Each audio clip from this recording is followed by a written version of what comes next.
नमस्कार. महाराष्ट्र लोकसेवा अधिनियम 2015 ची प्रभावी अंमलबजावणी करण्यासाठी राज्य शासनाने कोल्हापूर जिल्ह्याची पथदर्शी प्रकल्पासाठी निवड केली आहे. याचं कारण यापूर्वी सुद्धा महाराष्ट्र लोकसेवा अधिनियम 2015 ची प्रभावी आणि वेगवान अंमलबजावणी कोल्हापूर जिल्ह्याने केली आहे. मागील आर्थिक वर्षात कोल्हापूर जिल्ह्याने सुमारे 9 लाख सेवा नागरिकांना दिल्या आहेत. जिल्ह्यातील प्रत्येक नागरिकाला शासकीय दाखले आणि प्रमाणपत्र सहज सोप्या पद्धतीने आणि सुलभरित्या मिळावीत यासाठी जिल्हा प्रशासनाचा प्रयत्न आहे. त्यासाठीच कोल्हापूर जिल्हा प्रशासनाकडून हा अभिनव उपक्रम सुरू झाला आहे. जाणून घेऊया या संकल्पनेची कार्यप्रणाली. उत्पन्नाचा दाखला, जातीचा दाखला किंवा प्रमाणपत्र, रहिवासी प्रमाणपत्र यासह शासनाच्या कोणत्याही विभागाचे दाखले अथवा प्रमाणपत्र यांची नागरिकांना वेळोवेळी गरज भासते. असे दाखले आता आपल्याला घरपोच मिळू शकतात. त्यासाठी आपले सरकार सेवा केंद्र चालक आपल्या घरी येतील आणि आपल्याला कोणत्या दाखल्यांची आवश्यकता आहे का याची विचारणा करतील.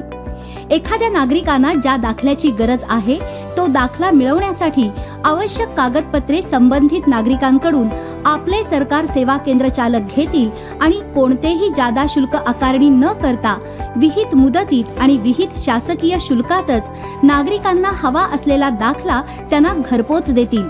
त्यानंतर नागरिकांच्या व्हॉट्सअपवर अथवा ईमेलद्वारे आपले सरकार सेवा केंद्र चालक ज्या त्या नागरिकांना त्यांनी मागणी केलेल्या दाखल्यांची प्रत पाठवतील.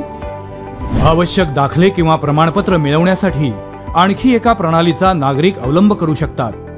आपले सरकार वेब पोर्टल आणि RTS महाराष्ट्र या मोबाईल ॲप्लिकेशनद्वारे नागरिक घर बसल्या स्वतःला आवश्यक असलेले दाखले मिळवू शकतात. हे मोबाईल ॲप किंवा पोर्टल कसे वापरायचे याबद्दलचं प्रशिक्षण विविध शाळा आणि कॉलेजमध्ये दिले जाणार आहे. जिल्ह्यातील ज्या शाळांची पटसंख्या 180 पेक्षा अधिक आहे अशा शाळांची निवड करून तेथे आपले सरकार सेवा केंद्र आणि शिक्षक यांचे मार्फत प्रमाणपत्रांचे शिबिर आयोजित केले जाणार आहे. याशिवाय सर्व महाविद्यालय, शैक्षणिक संस्था या ठिकाणी प्रशिक्षण शिबिरांचे आयोजन करून विद्यार्थ्यांना वेब पोर्टल किंवा मोबाईल ॲप्लिकेशनचा वापर करून शासकीय दाखले कसे मिळवता येतील याबद्दलचे प्रशिक्षण दिले जाईल. सध्या पोर्टल किंवा मोबाईल ॲपचा वापर केवळ 10% नागरिक करत आहेत, पण या वर्षाखेरीस हेच प्रमाण 50% पर्यंत होईल असे नियोजन करण्यात आले आहे. आणखी एक पर्याय उपलब्ध करून देण्यात आला आहे, तो म्हणजे सेवा वाहिनी अर्थात व्हॉट्सअप चॅटबोट. जिल्हा प्रशासनाने जाहीर केलेल्या एका विशिष्ट टेलिफोन क्रमांकावर नागरिकांनी संपर्क साधला किंवा त्या मोबाईल क्रमांकाच्या व्हॉट्सअपवर केवळ हाय इतका मेसेज टाईप करून पाठवला तरी नागरिकांच्या मोबाईलवर सर्व शासकीय विभागातील सेवांची माहिती मिळेल. तसंच आपल्या जवळच्या आपले सरकार सेवा केंद्राबद्दलही सविस्तर तपशील पाठवला जाईल. प्रत्येक शासकीय विभागामार्फत दिल्या जाणाऱ्या अधिसूचित सेवांची नागरिकांच्या मोबाईलवर माहिती येईल. नागरिकांना जो दाखला किंवा प्रमाणपत्र हवं असेल ते मिळवण्यासाठी कोणकोणत्या कागदपत्रांची आवश्यकता आहे याबद्दलही परिपूर्ण माहिती दिली जाईल. संबंधित नागरिकांनी आपण राहत असलेल्या परिसराचा पिनकोड नंबर दिला की तात्काळ जवळच्या आपले सरकार सेवा केंद्राबद्दलची सविस्तर माहिती त्या नागरिकाला मिळेल. कोणत्याही सेवेबद्दल अथवा शासकीय कार्यालयाबद्दल आपल्या काही सूचना, तक्रारी किंवा अभिप्राय असतील तर त्यासाठी जिल्हा प्रशासनाच्या वतीने एक टोल फ्री क्रमांक आणि QR कोड दिला जात आहे. हा QR कोड आणि टोल फ्री क्रमांक जिल्ह्यातील सर्व आपले सरकार सेवा केंद्र आणि शासकीय कार्यालयात प्रदर्शित केला जाईल.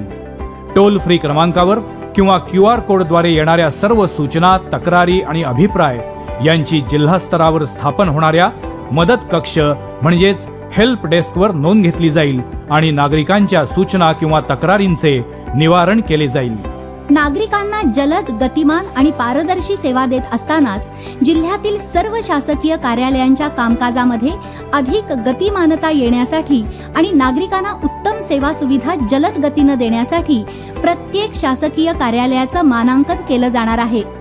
त्याचे निकष ठरवण्यात आले असून प्रत्येक शासकीय कार्यालयातील स्वच्छता, प्रकरणांचा निपटारा, पेपरलेस कार्यपद्धती अशा मुद्द्यांवर गुणांकन दिले जाईल. नागरिकांच्या सोयीसाठी आता ई सुनावणी प्रकल्प नियोजित केला आहे। यापूर्वी सुनावणीसाठी नागरिकांना संबंधित शासकीय कार्यालयात येण्यासाठी प्रवास करून वेळ आणि पैसा खर्च करावा लागायचा, पण आता कोणताही नागरिक ई सुनावणीसाठी जवळच्या शासकीय कार्यालयातून संपर्क साधू शकतो। अगदी एखाद्या गावातील तलाठी कार्यालयात किंवा चावडीत जाऊन नागरिक तलाठ्यांच्या लॅपटॉप किंवा मोबाईलवरून ई सुनावणीसाठी उपस्थित राहू शकतो। कोल्हापूर जिल्हा प्रशासनाने नागरिकांच्या सेवा सुविधांसाठी या महत्त्वाकांक्षी सेवा हमी कायद्याच्या पथदर्शी प्रकल्पाची आखणी केली आहे। केवळ राज्यातच नव्हे तर संपूर्ण देशात हा पथदर्शी प्रकल्प आदर्शवत आणि नागरिकांना सहाय्यक ठरेल। शासन आपल्या दारी ही संकल्पना खऱ्या अर्थाने अंमलात येईल याचा विश्वास वाटतो। धन्यवाद।